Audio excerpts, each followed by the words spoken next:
Godmorgen. Jeg vil lige dele min erfaring med, altså sådan er det jo sådan en som mig, som har gang i rigtig mange ting, og så sker der fejl her til, og vi er jo for helvede kun mennesker.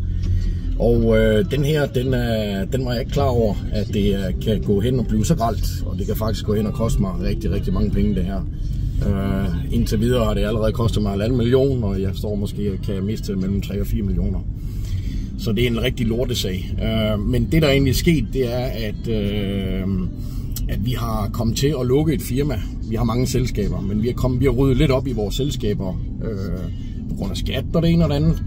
Og så er vi kommet til at lukke et forkert selskab. Og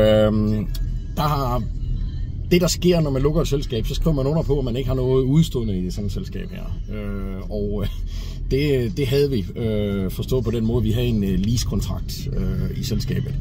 Og det gør, at selvfølgelig har leaser eller ejerne har fundet ud af det. Og de der banditter nede i Phuket, de gør jo alt, hvad de kan, fordi de er kun interesseret i penge i den verden her. De er så umenneskelige mennesker, som jeg nogensinde har mødt på den planet her. De er forfærdelige mennesker. Nu snakker jeg ikke om en almindelig person fra Phuket, jeg snakker om ejere generelt. De er så fucking pengegrådige, det er helt åndssvagt.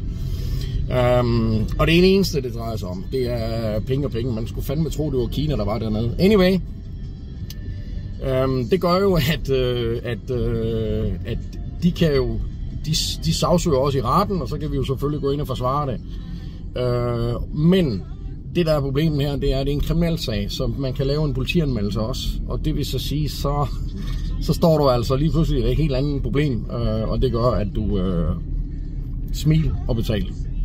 Fuck.